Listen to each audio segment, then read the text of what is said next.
Alrighty. Good evening, everyone. John Henry Soto here. Welcome to From Ghetto to Mellow and Back. This is a little bit of a different vibe going on here. Normally, I interview guests, and I love interviewing guests. But today, on this particular show, I talk a little bit more about what's currently happening in the world, but based on growing up in the South Bronx. That is my experience. That is what I know. I remember those moments, um, and I remember the impact that it had on me. I also remember the impact that police officers had on the environment. I remember so many different elements of growing up in that environment. That as I got older and older and older, I began to appreciate the experiences because I realized how valuable they were to me as learning, as also training tools, as educating others, and experiencing things for myself now, where I don't necessarily have to hold it into this ridiculous um, ghetto mentality that I did grow up with. That, I mean, I did have that viewpoint. I educated myself. I decided to just investigate everything. I was always very curious as a boy. It's why I learned to play guitar very early on in my life, and because I was just curious and I just fell in love with it. When I'm curious about something, I'm going to put a lot of effort behind it. And the experiences that I've been having recently, or not even experiences, but the emotions that I've been feeling lately, has been really tied into the fact of what's currently happening in my city, New York City, which I love. I'm in Bayonne, New Jersey now, as most of you already know, because I post a lot about Bayonne. But it really hurts what's currently happening, So I thought what I would do is really talk about those experiences. I'm going to go a little bit about statistics. I like statistics, and depending on where you get them from, because they can also be skewed. But I like to kind of draw from at least 4 or 5 sources, statistics, and then usually when they'll all even out, you get a basic average on what they're really talking about. So just have a few people that came in. Thank you very much. What's good? Hey, what's up, Matt? Thank you very much for tuning in. All life matters. Jeez, you're right. Very, very true. Thank you. It's not where you live, it's how you live. That's right. So yeah, I lived in the South Bronx for half my life, and the experience was quite jolting. I saw things that by the age of 15 that probably no one should see, murders and stuff like that. I've witnessed. There's always, I wasn't desensitized to it, but there was always this strange idea of murder growing up by in the eyes of other people that I knew. And I remember at the time thinking how desensitized they were, although I didn't use the word desensitized. I just thought to myself, they don't really seem to care. Like it was just it was just part of the life. And I remember just being completely, really devastated when I saw someone, you know, get shot and die. By the way, I talk a lot different here than I do in when I'm interviewing a guest. When I'm interviewing a guest, it's all about the guest, and I want to get the information. And I love talking to the guests that I've had. And I got a great week coming up of some wonderful guests, so I'm looking forward to that. But here's a little bit more harsh. So if you're sensitive, or if you're gonna go, why is he talking about that? Then it's probably best you just click me off. And I won't be heard, I promise. So there's something really devastating of seeing someone's life lost in front of you, and you never really tend to forget it. You never forget it, and you never forget about that person. Like I remember thinking about that particular guy at that moment was alive, then he got hit, and then he died. And it was what was going through his mind at that time, his family, maybe he has kids, whatever life he was leading. We all know that if you lead the life of a gangster, there's a pretty good chance that you're going to end up, jail or dead, right? And So he knew that going in. So I mean, the responsibility obviously is on him, and I'm not making excuses for anybody. But at the same time, this is probably just a good guy that just got into the game and couldn't get out, and then suddenly just had to be tough. And who knows what went on there? But I knew these guys growing up. I saw these guys as kids, tiny kids. We were like playing in the yard at 7, 8 years old, and somewhere along the line, they just got more brave and more bold, and that became their way of life. And for me, it was a really I was very lucky. I had grandparents that really took care of me. I don't know what I'm wearing. I'm wearing a t-shirt. I had grandparents that really took care of me, respected me. They kept me out of harm's way. They kind of sheltered me in a way because not until I was about 15 years old, 16 years, maybe about 14, I didn't really know how violent the streets were until I started hanging out a little bit. And I went to live with my mother, and my mother, who was awesome and a very huge supporter of mine. And we got along fantastic. We had our, like every family, you have your rough moments, but for the most part, she was always very supportive. And when I went to go live with her, there was a little bit more flexibility with her. She let me go out and stuff. So that's when I really got to experience some of the horrible things. But I was not desensitized enough to know that, to think that that was okay. I always knew it was wrong, and I always knew that I wanted to do better than that. And with that said, I decided to do this show from Ghetto to Mellow and back, because it was sort of like my way of saying that's where I came from. I kind of mellowed out, you know, got married, have kids, and now I'm sort of back talking about these instances and these moments in my life, and bringing them back again here, or into present time, to see how they actually can help others, and to try to provide some value with these stories, right? So, all right, so let's go into the South Bronx a little bit. So, I was there during the 70s, during the 80s, and crime was crime was just a thing. It wasn't, oh, crime is up this year. It was just always crime. You always had to be very careful. We had the fires of the 70s, right? As I mentioned before, and everybody's heard, the Bronx is burning, right? That was a real thing. I always tell people that was not a joke. It burnt down. I was there. I saw the fires at night through my window, and every night I would go out and see the fires just to see where it was. And I was a kid, and I thought fires were kind of cool looking because huge building going up in flames. As a kid, you're just like, wow, As I got older, I realized, oh shit, this whole place is freaking burning. Not good. And but as I got older, then the 80s came, and we had a lot of the crack epidemic came in, and that decimated families. I saw it firsthand. I saw a guy here and then a guy here, and the difference of the man was just so drastic, just so horrible. Girls as well. I remember this one girl. She was from my high school, and she was like gorgeous. She was just beautiful, beautiful girl. Had like green eyes, and she had like this blondish hair. She didn't look like Puerto Rican. She was Spanish, but she was this beautiful, beautiful face. And one day I was coming into the store. It was they used to call it the pipe store. I guess they sold like, I don't know what the hell they sold there, but it was they sold sodas and candy, or whatever. So I was going in to buy a soda, and no, I was coming out, and she was coming in. And as she saw me, she looked at me. She recognized me from the Bronx, from high school, and she kind of turned away quickly. She kind of turned away and did her. And I'm telling you that she was a skeleton. Her cheekbones were in. Her eyes were blood. I mean, it broke my heart. I just thought to myself, I'm not going to say her name in case her family ever watches this, but she was a popular girl. And I remember just thinking, what happened to her, and asking people, did you see? And it was, yeah, man, she got on, she started smoking crack heavily. And then she had to try to figure out how to get the money for crack. And that's where prostitution comes in, and all the worst, horrible, horrible things.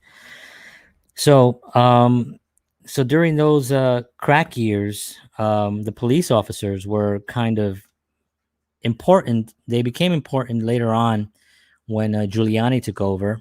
I don't remember exactly what year. Maybe somebody can tell me what year that was. But that year was he created a thing called the TNT and the Tactical Narcotics something task force or something. I don't know. And what the purpose of it, or the way they wanted it to work, was that they just went in, and whoever was hanging out in the corner, whether you were doing anything or not, boom, they would just arrest everybody. They would put everybody up against the wall.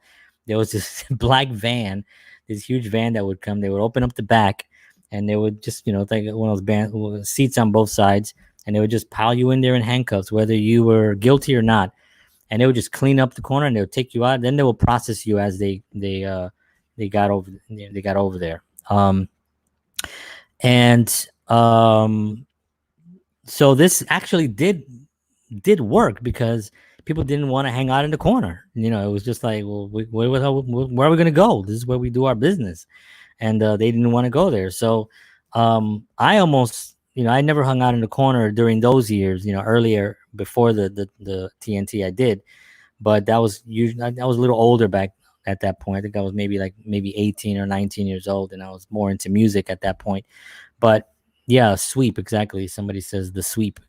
Yeah, the Boogie Down Bronx. That's been, yeah, horrible experience.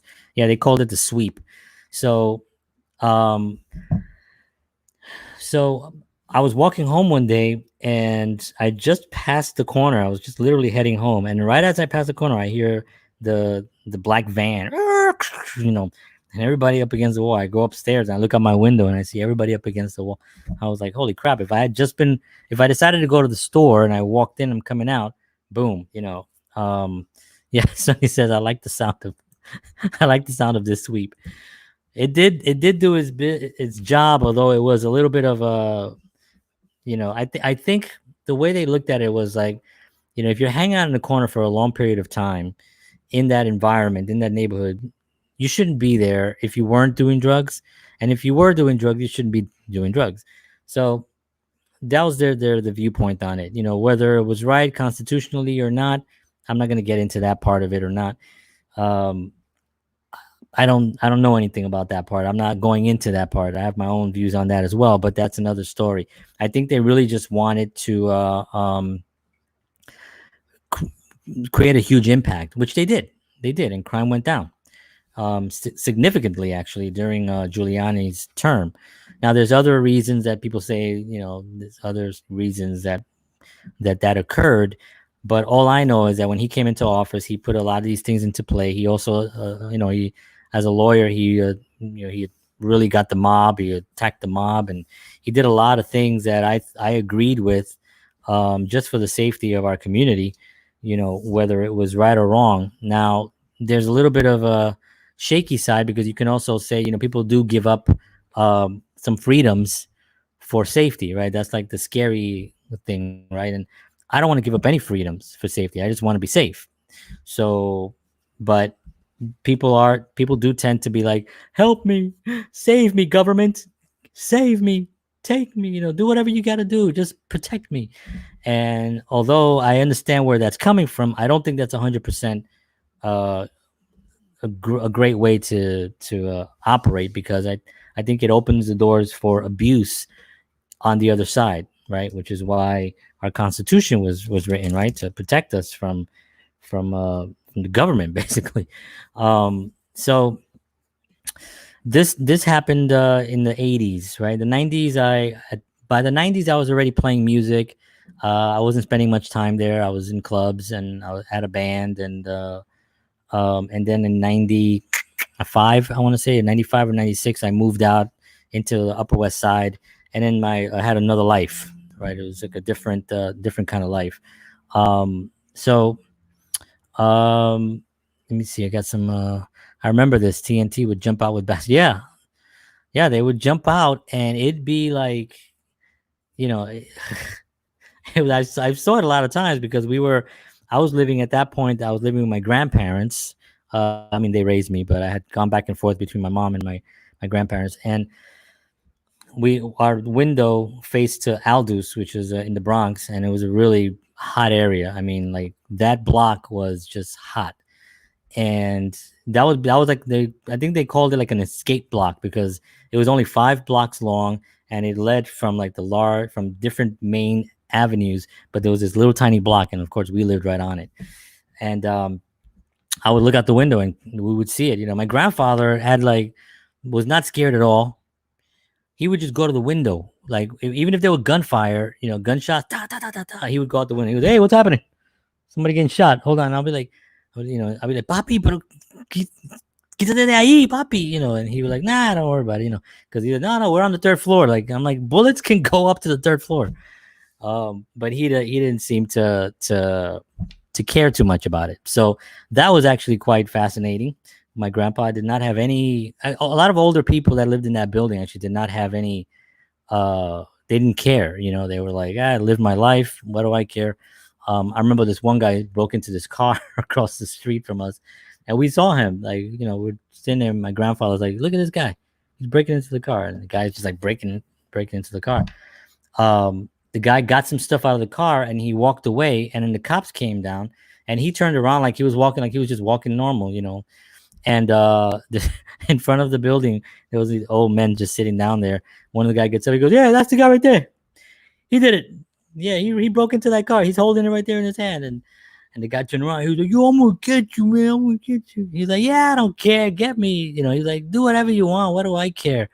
He goes, you're punk, and he called him, and then he got taken down and they took him away, but he just did not care. So anyway, I wanted to go through a couple of statistics, current statistics. I mean, the statistics in the South Bronx in the 70s and the 80s were not really fair because they were just so ridiculous. Like, I remember reading an article when I was there. I was about 16 years old, and I was reading this paper that kind of reminds me of this paper that we have here in Bayonne. It looks like this, actually. It was like a tiny little paper. I don't remember what it was called.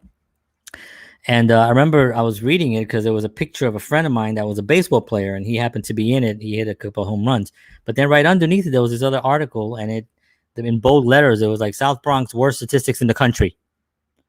Like South Bronx, worst statistics in the country.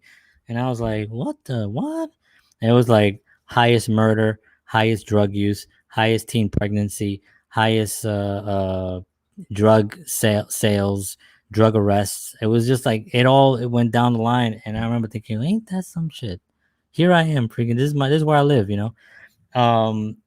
And so the stats in those years were a little bit just ridiculous to even look at because there was no win. There was no win situation. So I'm gonna look at the stats today, but before I do that, actually, I just want to talk a little bit about what's happening in New York City right now. And it angers me a little bit because, I grew up in that environment where the police officers were really not respected. They were just not respected at all. And it showed because people didn't respect them. And when you don't respect the police officers, you have guys that just get a little bit more bold and commit more crimes. Even guys that were thinking, you know what, I would like to commit a crime and make some money, but I don't want to go to jail. But those guys turn around because they're like, you know what, hell with it, I'm going to do it. And what's happening right now in the Bronx, and our statistics, I'll just show you what's happened. This was in the last couple of days. So I think this was about 2 or 3 days ago. The murders in New York City are up 79%. Shootings are up. Not the murder. I'm sorry. No, that is right. Murders are up 79%.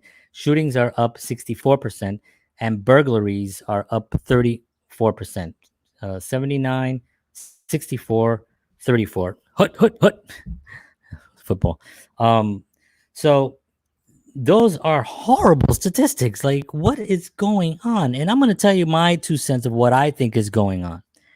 This whole defunding the police department nonsense, this ridiculous campaign to defund the police instead of reform the police department. No, let's defund them. Let's take money away from them. So what ends up happening? you start showing images online, right, all over the paper, all over the news, the media, everywhere online, of people just putting up their middle fingers. I'm not going to do it now, just out of respect to my audience, but putting up middle fingers at people, at police officers, whether they were black, white, Hispanic, whatever, right in their face. You know, these Antifa and all these groups that just go right in front of the face of a cop, and these are the images that are being shown to people, right? So, how much respect do you think someone is going to have on a police officer that they are on the line of committing crimes, or even a criminal? A criminal is going to look at that and go, "Yeah, yeah, that's right. That's how it is. That's how it is." Now this criminal is going to go out and say, "You know what? I'm gonna do stuff now. You know why? Because everyone is on my side. We all hate the cops, right? I saw it. Everybody's hating the cops. Let's defund the cops. Let's take their money away. Let's get less cops, right? So what happens? 79% shootings are up, or shootings 64%, murders up 79%, burglaries up 34%. This is my opinion. This is what I think is happening in the country, and in New York City, my beloved New York City, which I love. This is what's happening. And it really breaks my heart, because some of these police officers, I remember growing up, I have police officers that are friends, um and these are family people, these are family men. These, you say police officer and you lump them into this one guy, that horrible man that committed that horrible murder. I'm not even going to say the name, because it's been, you know it's just been too said too much. But this horrible man that killed that poor guy who could not breathe, this one jerk, right? And now, because of him, hundreds of businesses have gone under, have been burnt down, have been destroyed. Black owned businesses have been destroyed. So now there's some shit, right? Now, protesting this, and you're destroying black owned businesses. So there's that whole element of it, that just people just didn't seem to like realize that not all businesses are owned by white people, right? As a matter of fact, a lot of businesses are owned by black people, a lot of them, and especially if you're talking about the communities that were being beat up, right? A lot of those businesses were, owned by black people. So here's the dilemma that we run now. What do we do, right? We can't. Antifa this is again my own opinion. Antifa is a terrorist organization, in my opinion, right? I think that they prey on emotions, and when people get emotional, it's very easy to then create a group agreement that everyone is going to follow, and it may be an insane group agreement. But I liken it to, if you look at the old films of Frankenstein, right? You look at the old films and you see the mob coming in, and they're like, there's always one guy up ahead. He goes, "Let's get him," and everybody's like, "Yeah, let's do that," and everybody's just jazzed up, and they all got their. But it's usually one or two people that are actually creating that mob, and I believe that that's what Antifa is doing. I believe that not just Antifa, but I think there's a lot of other organizations that are out there purposely creating antagonism in the streets, to really just create some type of an agenda, which I have no idea what the hell it is. Destroy the world. Okay, now what? We're all gone now. So what the hell does that have to do with anything? They are what the KKK was. Yeah, I won't be sharing that comment, but you're probably right about that. So here's my 2 cents on the South Bronx. All this is about 2 cents, actually, so you guys can appreciate anybody that's listening, because and please, by all means, shoot your comments and arguments in there. Just don't do any curse words, or don't write down any curse words, or I mean, you can do whatever you want. I'm just trying to, because I've already cursed myself. Okay, so it says here the South Bronx crime rates are, since this is 2018 actually, they've been up. They're up 4%, which is 4% from the national average. Total crime, violent crimes are up 160%. since 2018. That's the national average, from the national average, and 23% down on property crime. Now that's property crime, 23% down from 2018. I believe this is again my 2 cents of what I think is. I believe it's because in the last, uh, you know, 3 years, in the last 5 years, really, surveillance technology has gotten very, very inexpensive, and you can buy a little thing like this, little tiny little box, anything, like this little tiny box. This is and you just put it up, and you can actually get pretty good surveillance of your property. It comes right to your phone. If there's motion, it comes right to your phone. This has really helped a lot in deterring people from breaking into properties and just stealing properties and stuff like that. Although, of course, it still happens, but this is what I'm thinking why that is such a dramatic drop, because it was like a 23% drop since 2018, or in 2018, from the national average on property crime. So that's my 2 cents on why I think that is. Then here's an interesting thing. I mean, right now, there have been 38 murders over the last 28 days. Now, this was about, I want to say 6 days ago, the 16th. So that's about 7 days ago, about 6 or 7 days ago.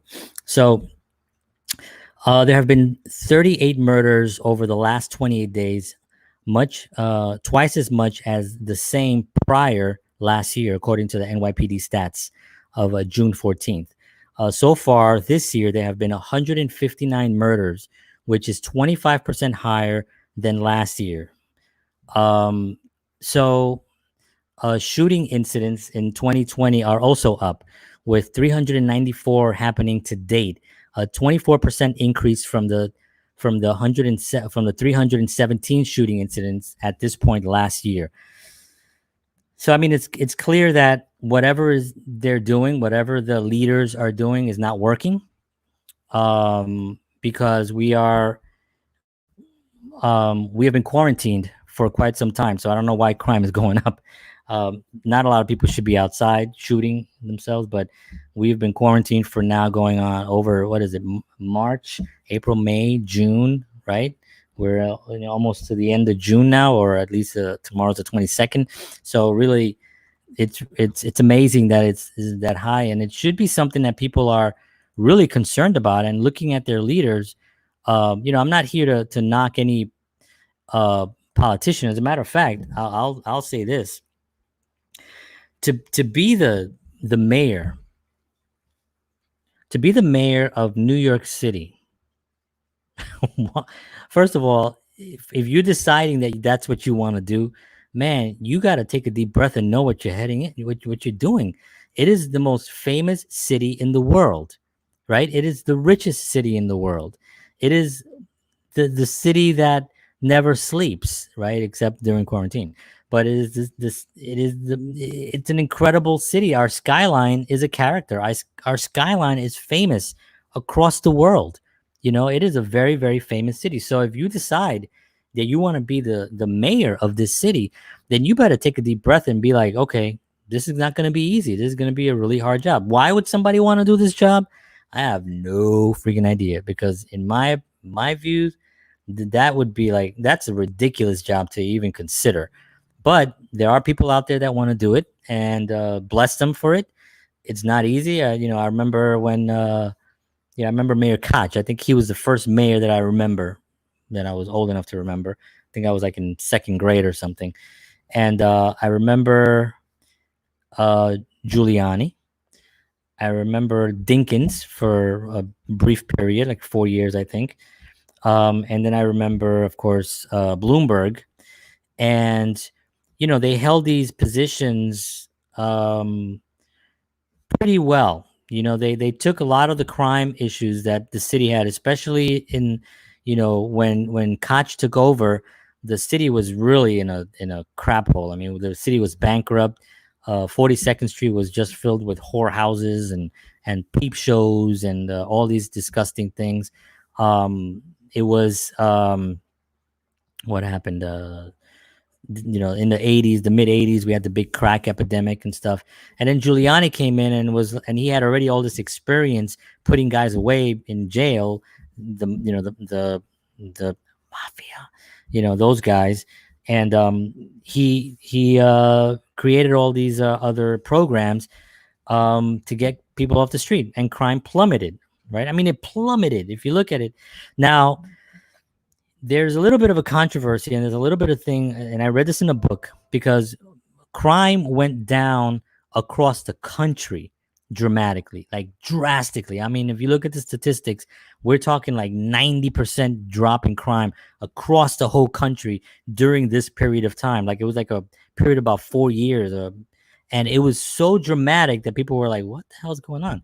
So they were saying, well, police department, we have better programs, which is probably true. They did do a lot of things, but there was this book that pointed out a few things that were probably, everybody's probably going to roll their eyes when I say this, but there was this book called Freakonomics. You can look it up.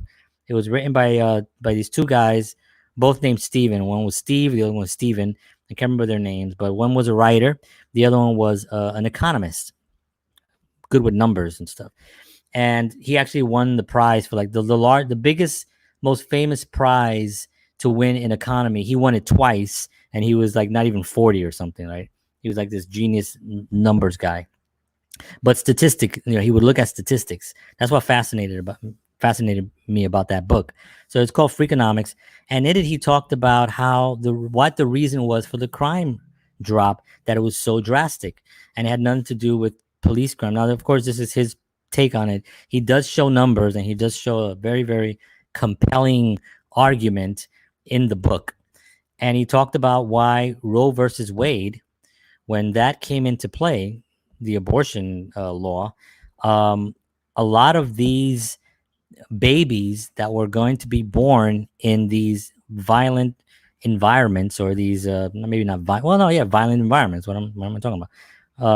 These low, very high crime environments were not going to be born. Were not born. And then you take it forward, and you go about 18, 19 years forward from that law, and those kids that would have grown up in those environments, that a good percentage, unfortunately, would have turned to some type of crime for whatever reason, tragedy is going on in their lives, did not commit the crimes because they were not born on during those years. Now, very, very controversial thing. I don't know. It's a tricky thing when I look at it, because I look at the numbers, and I was like, damn. I was like, wow, that's amazing. And there's a lot more data in the actual book itself that really kind of makes you look at how those type of social conversations affect future situations. I mean, it really is an incredible conversation, and it's an incredible book. If you want to look it up, it's called Freakonomics, and I don't remember the name. I think Frank wrote Dubner and Levitt, so it's Steve Dubner and Stephen Levitt, I think it was. I don't remember if that's what you're saying. But so yeah, so let me see. I got a couple of people here. The problem is, once a person sees a group doing something negative, then someone else, yeah, and that's exactly right. Yeah, they just jump on that bandwagon, which is why, like, the guys that looted stores, those are not protesters, those are criminals, right? I mean, in my opinion, those are criminals. They're not.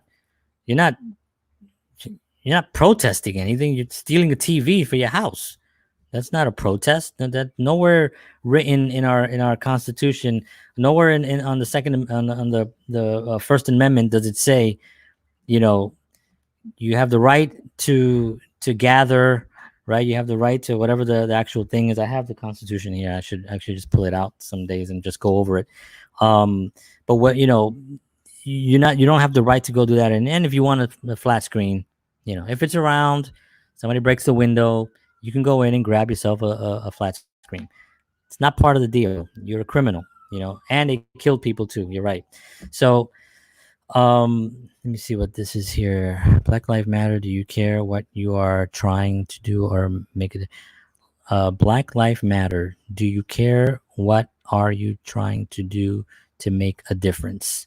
Well, Black life matters. All life matters. You know what I mean? All life does matter. You know, and if you're trying to challenge me on what I'm doing, I am doing a lot of things to actually help.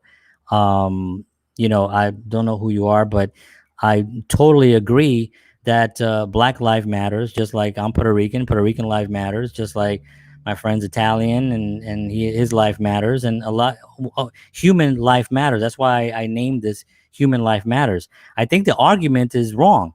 I think we're focusing on the wrong thing, and maybe that's on purpose, maybe that's by design, but we're not focusing on the right argument.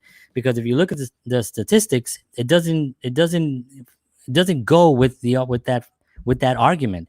Because last year we had nine black unarmed officers were killed last year in 2019 by police officers. 19, you can actually check these numbers out. I do have them, but I don't have them in front of me. I didn't know somebody was going to ask me a question like that was going to get me on this thing. But so you start looking at 19 white unarmed men were killed by police officers last year. 9 black unarmed men were killed by police officers last year. The percentage of how many homicides happened last year was 15,000 something. Half of those were African American, were black, right? Out of those like 7,000 that were murdered, the percentage of was 98% were black on black of those murders. So do we have a problem? Absolutely.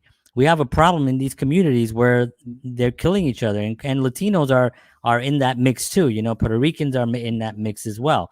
So yeah, we have a serious problem. It's not the problem that with the cops. It's the problem that we have in these communities. You want to reform something, reform the black community. Go in there and try to figure out what's going on. Why are these black men killing their brothers? Why is that happening? So if you have a better argument, show me the argument. But if you say something really, really stupid like Black Lives Matter, do you care what you are trying to do? What are you trying to, I don't know, but what are you trying to do to make a difference? So right now I'm doing it. This is actually my contribution to try to destimulate a little bit of these arguments, or these people that have these arguments that, in my opinion, it's not where the argument is. It's not where the fight is. You're focusing your attention for whatever reason. Maybe it's by design. Maybe somebody wants you to look to this problem. Maybe that's the purpose. But that's not where the fight is. That's not where the fight is. You know what I mean? Look at the numbers. Why blacks are killing blacks? You know what I mean? Puerto Ricans in those neighborhoods are killing Puerto Ricans. I might be actually peaking my mic because I'm talking loud. So I apologize if I'm talking too loud. I'll lower my voice. But so, you can't just throw a blanket statement and just say Black Lives Matter. Don't you care? What about white privilege? We have idiots that say that all the time. But what about white privilege? Well, what about it? So give me something about it. Don't just give me a soundbite. I don't want to hear your soundbite. I want to hear you say something. Say something that challenges me. What about like, just give me a freaking break. You know what I mean? Go do your research and then come back with some facts and some statistics that there is actually a major problem. Which to me is not the where the problem is. Do police need reform? Absolutely. They're a bunch of freaking jerks, I'm sure, that are police officers. This guy was a freaking jerk, this police officer. I mean, he had already run-ins, in the past. He's already been written up. The guy shouldn't even be on the force. Why is this guy on the force? Well, there's your problem. That's the reform. That's where you got to reform it. Then you got to go into the black communities, and you have to figure out, why are brothers killing brothers? Is it for drugs? Is it for money? It's not that, because they don't really want those things.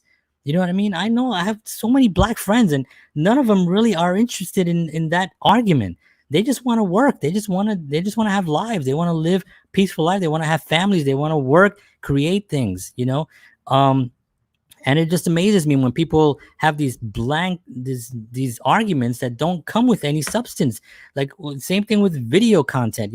They'll hear somebody say something. It doesn't matter who it is, whether it's on Fox, CNN, all these, they tailor things I want to see the whole video. I don't want to see one person say one thing and then they take it and say, look what he said. Or an article written by some dude and everybody shows me an article. Well, who's the guy?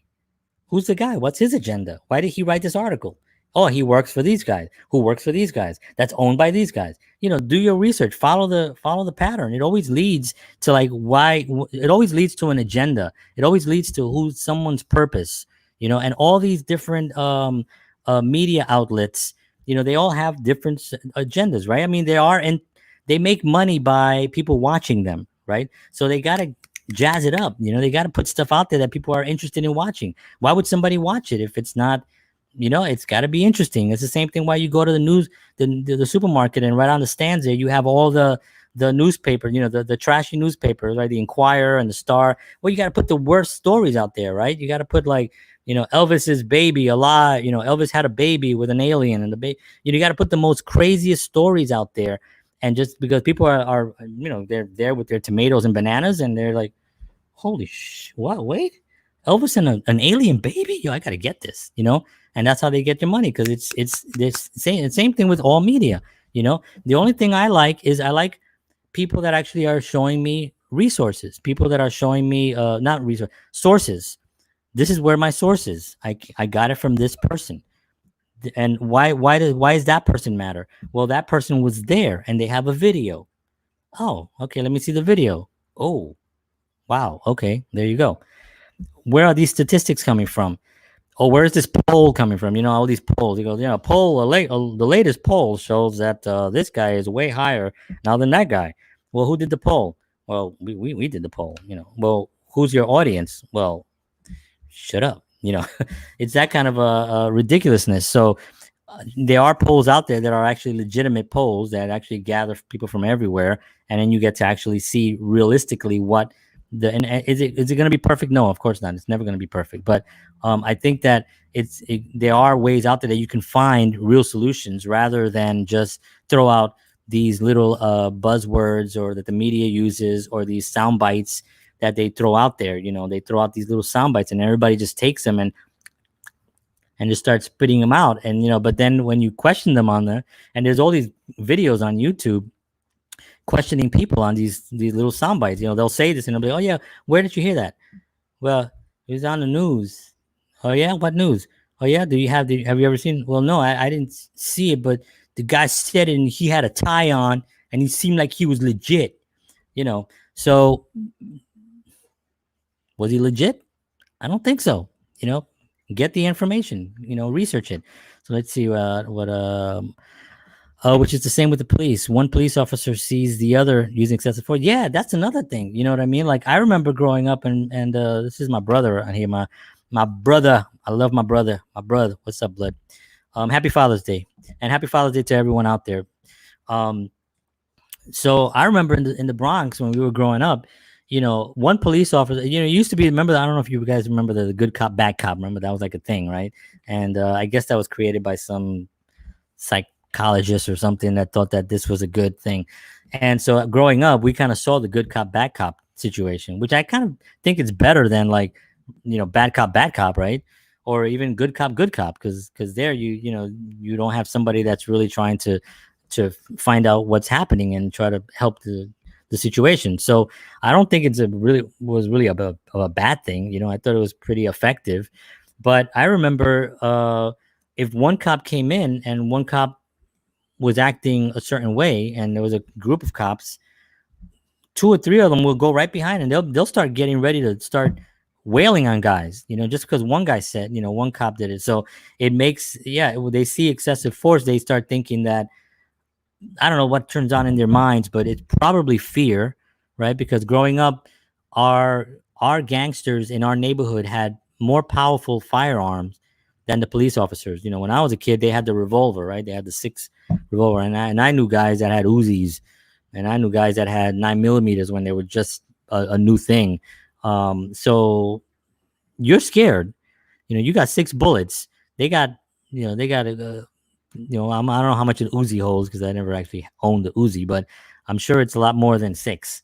So I think that that's a very good point about, and I think it's human nature for someone to be inspired negatively as well as positively by someone's actions, especially if there's fear. Because when you go into fear, right, you have like a tone level, right, where people go into fear and they go into, and if you go into fear, people don't really start. They're not really listening in fear, especially in anger. Once you get to anger and down, you're not really listening anymore. You're not really being coherent. That's why road rage is such a real thing, right? Because a guy who's just like a normal guy gets so pissed off that he pulls out a gun and kills the guy.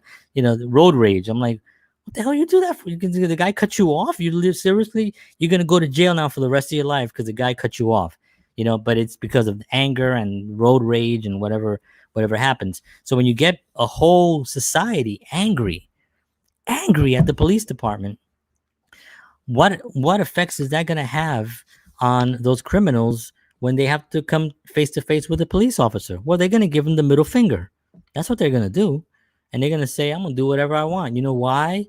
Because if you touch me, that guy right there has got a camera and you're going to lose your job or you're going to go to jail. And if I resist and you shoot me, you're definitely going to go to jail. If I shoot a taser at you and you shoot me, right, you're going to go to jail. You're going to lose your job. Even if I shoot a taser at you, well, we have a serious problem, serious problem. And it's scary because right now the mayor of New York is sort of, I don't know. I don't really know who his advisors are, but there was a 16% increase of all major index categories with shootings up to 27%. This is actually going back now. This was in February that this was put out. Let me just confirm that. Yeah, February 4th, 2020. So this was before coronavirus, right? Robberies were up 35%, burglaries were up 18%, auto thefts were up 70%, grand larcenies were up 10%, and felony assaults were up 8.5%.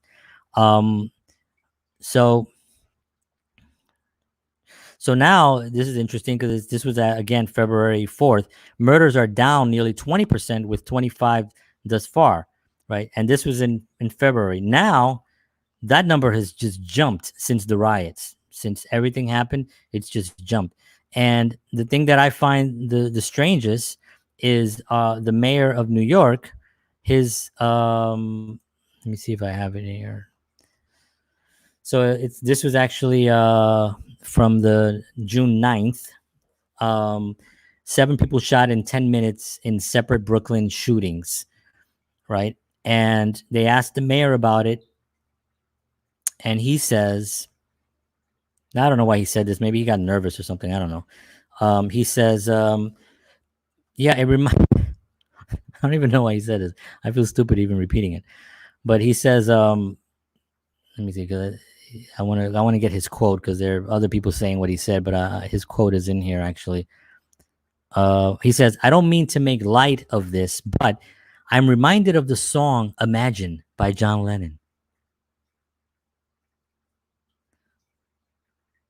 So the 7 people shot in 10 minutes reminded him of the song Imagine. So I don't know I don't know what that was all about. But anyway, serious situation going on in New York City right now, and I love New York, and I will be going back to New York because I'm not afraid of New York. I'm going to continue going back there, but it's just really sad. Defunding is probably the wrong word. Redirect funds. Absolutely. I mean, you just nailed it. As a matter of fact, that's a better thing than I was saying. Reform. You know what I mean? I think that's actually much better. You know what I mean? Yeah, redirect the funds into training, redirect the funds into communities. Put the cop on the beat. Remember the cop on the beat? Back in the day, the cop on the beat was like friends with the whole community. Everybody knew the cop on the beat. He would just walk back and forth. He would hang out. He would always be the guy on call. That was such a successful thing. I don't know why they took that away. Have 2 cops on the beat and just put them out there. Let them go. I love what Jerry Seinfeld said. Why don't you combine the cops with the sanitation? You're out there walking around, pick up a broom. That was so stupid. So Let's see what he says. Police departments don't need armored vehicles. Redirect these funds to schools and education and those high crime. Man, Frank, you gotta run for office somewhere because you're nailing it. They are overpowering criminals when they try to defund the police. Look at Seattle, just yeah, no cop, yeah. So Seattle, I mean, I don't even know what the hell they just took over. I think it's 7 blocks, right? They took over City Hall. They just they destroyed all the shops, and now apparently, and I don't know if this is correct, but apparently there's no food now because why is food going to be going in there? Who's delivering food to like a 7 mile war zone owned by these righteous people that are going to take over the government and don't know anything about government and don't even know how to feed their own people? So now what's going to happen? They're freaking starving, and they're created like funds now. Feed us. Pay some money so we can eat, so we can keep feeding the people that are destroying the town. Seattle's a freaking awesome town. Seattle's a beautiful city. I mean, I don't understand what the hell happened there. Yeah, the donations. Oh, did they drop? Yeah, they must have dropped after people realized. Why are we funding again? Because how far is this going to go? But Seattle is fantastic. It's where Jimi Hendrix is from. It's where Pearl Jam and all that great music from the early '90s came out of. Nirvana. Uh, I mean, the Soundgarden, all those great bands. And Seattle is just a beautiful, beautiful place. So it really breaks my heart to see that happen, and it breaks my heart even more to see people supporting it. These are the groups that are really destroying our country, and people are not getting the right information. They're getting it from their local news or their local whatever, which for whatever reason they're not reporting on the same thing. I shared a photo the other day. It was a beautiful photo of a group of it was in Harlem. It was all these black men dressed in amazing suits, and they were all on their knees with their hands up, and it was just a beautiful image of an actual meaningful protest, something that actually matters. And there it was. Not one media covered that. You know what they covered? They covered the guy with the skateboard bashing against the window, and they didn't cover the rest of it. There was a longer video. There's a kid, and there's a white kid, and he's breaking the window with a skateboard. He's like, and this black kid comes in. He grabs the skateboard. He's like, "Give me that! What the hell's wrong with you?" And he goes to hit the white kid, and the white kid's like, "Mm," and he runs away. And I thought that was kind of funny. But it just shows you that there are people out there who don't want their city to be destroyed. They really don't want that. Um, they were. Oh wait, you had another quote. You had something else here. Redirect funds is the right thing to do. You got it. Was having the same conversation today with a police officer's wife. We need to redirect the funds not only inside the police department, but also in our communities to get better education of our rights, our authorities, and our obligations as citizens. Amen. They were asking for more food donations. So yeah, well, right there, Frank and Frank, you guys should run for office, president and vice president. You guys decide who wants to be who, or at least congressman, Frank and Frank.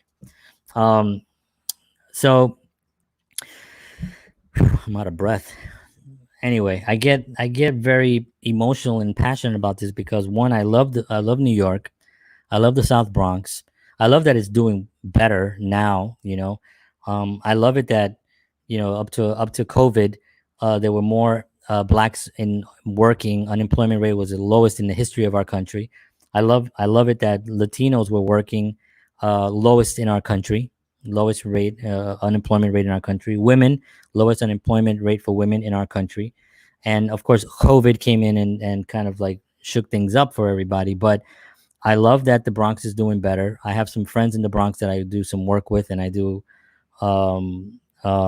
There's a place called Casita Maria, which I'm actually involved with. I'm was gonna be more involved with it until this COVID thing happened, but I had a lot of great admiration for the work that they do there. It was a place where I went to when I was a kid, so I don't get shot. I went in there. I was doing my little breakdancing thing in there.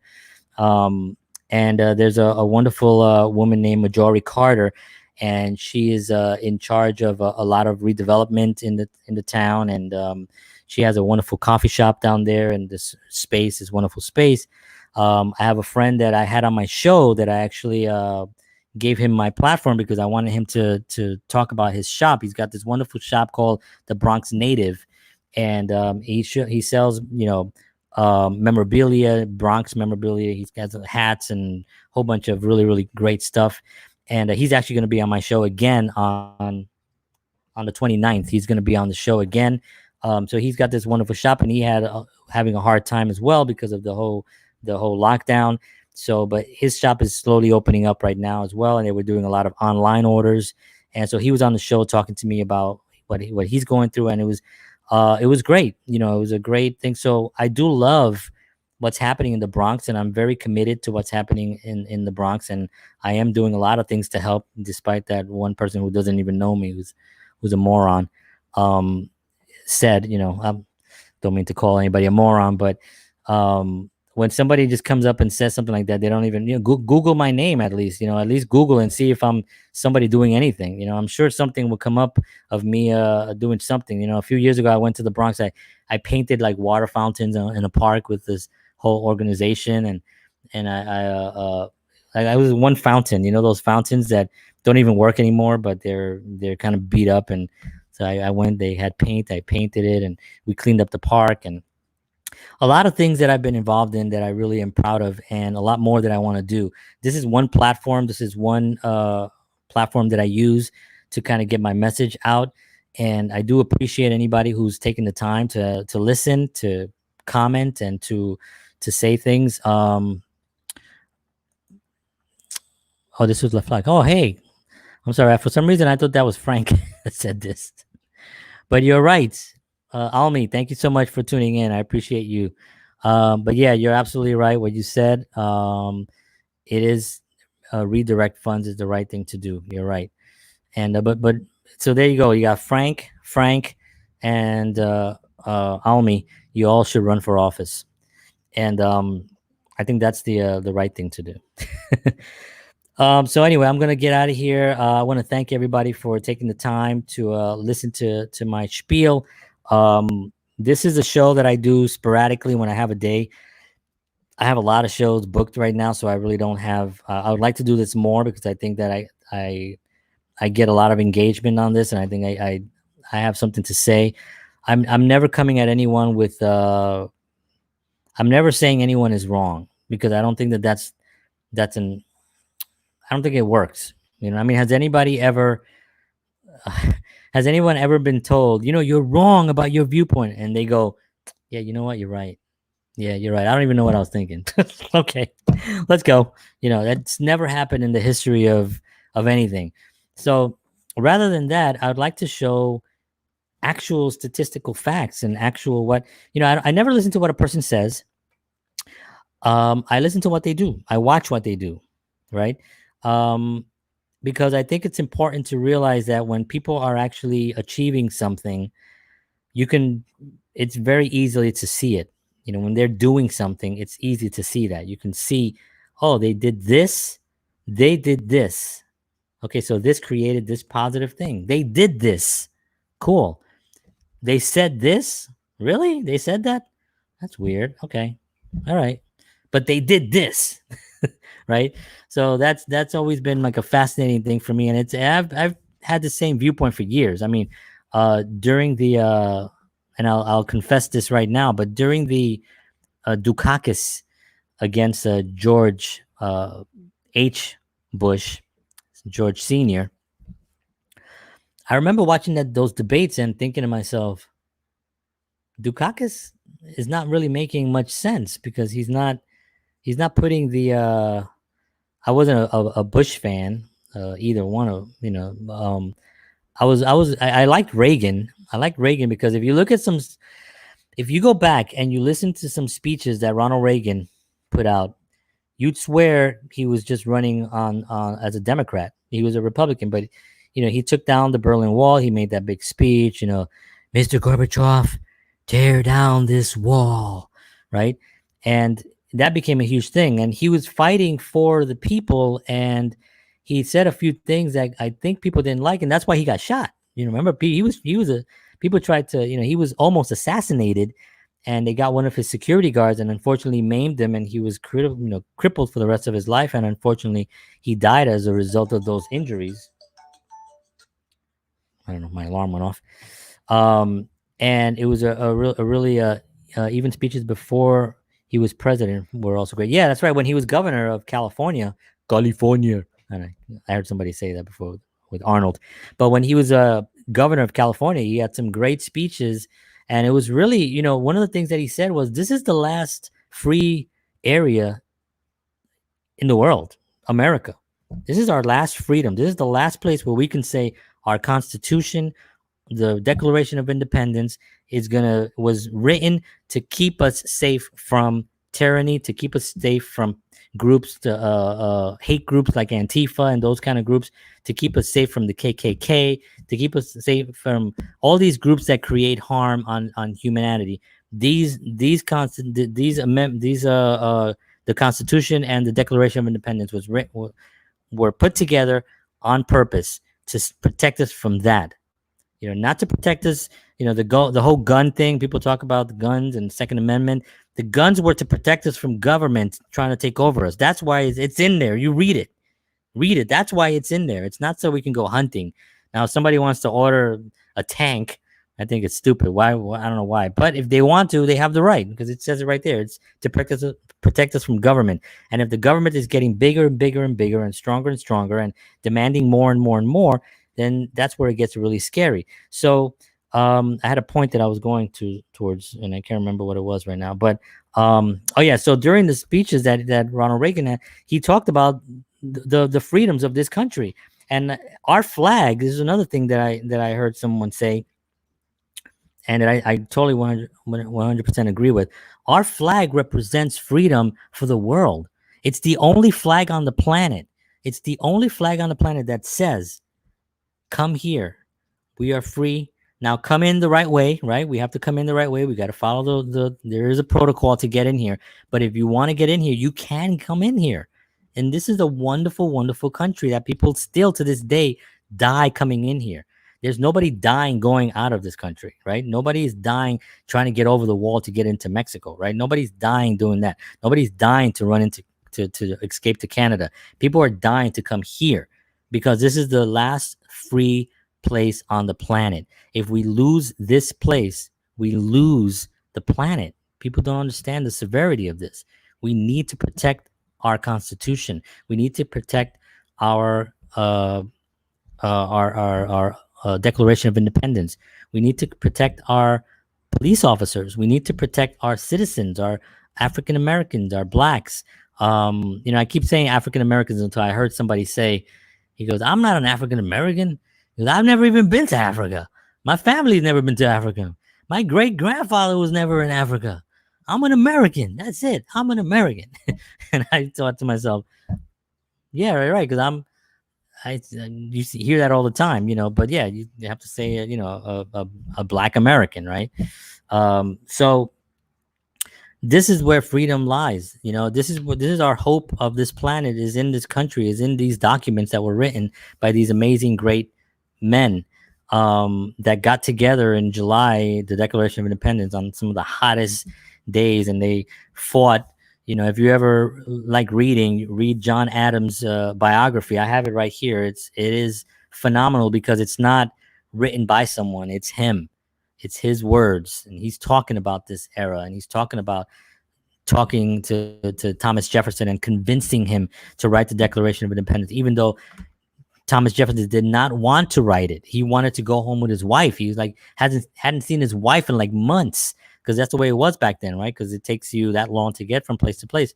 So he wanted to go back home, and he was like, "No, you're staying here. You have to write it. You write better than everybody. It's your responsibility. You owe it to this country. You owe it to." And Thomas Jefferson finally broke down, and he wrote the Declaration of freaking Independence, the greatest document ever. And the Constitution is so incredible. And so, okay, we are free. We deserve to be free. We deserve to know why things are going on, and then make judgment based on the facts that we have in front of us. There are going to be people that are always going to be blind to it, and people that are going to be so angry that don't even care anyway, which is fine. There's some people that don't even care about what's happening. They just, man, I can't wait till Starbucks opens again. I haven't had a fruity latte in like forever. Well, that's fine. We'll have to take care of them when the time comes. But it is our responsibility. So let me see what we have. Some stuff here. Many foreigners wave our flag. Yeah. Oh yeah, absolutely. Yeah. It stands for freedom. That's the power it has. Freedom. Freedom. Mel Gibson. Recommendations to watch uncomfortable conversations with a black man. Recommendation to watch uncomfortable conversations with a black man. Yeah, I would watch. Is that on Netflix? I watch everything, um, especially if it's not so much stuff on Netflix and all that stuff, because those things that they put up there are so produced and so fancy. I like a guy, with his cell phone in the street recording something and sharing it live, and stuff that you really see. It's on the ground. It's the man on the street. All right, guys, I'm going on an hour and 5 minutes. I know you guys are like, this guy just does not shut up. So Emmanuel, okay, I'm gonna write that down right now. Emmanuel. I'll dissect that and watch it and see what that's all about, because I love watching stuff. All right, folks. Thank you so much, Frank and Frank. I love you guys. Thank you so much for tuning in. Almi, thank you so much. Always supporting the channel. And the person who actually said that thing, if you are still watching, no hate, no, always love. I'm sorry I got a little bit, hard there. I apologize if I said anything inappropriate. But yeah, you can research me. You can find me on johnhenrysoto.com and check out what I'm up to. Sammy, thank you so much for you. I appreciate it. Sunny, thank you. And Matt, thank you very much if you're still on, because you were on at the beginning. So if you're on, congratulations. You win the prize. I don't know what it is yet, but you definitely win a prize. All right, folks. Thank you so much. Have a wonderful evening. I'll be back tomorrow night with JHS interviews, and it'll be the more relaxed John. I'll be like, hey. But I'm loosening up a little bit more even in those conversations, although I like to hear people talk and stuff. All right, brother. All right, love you too, man. All right, take care, everybody. Have a wonderful night. And as always,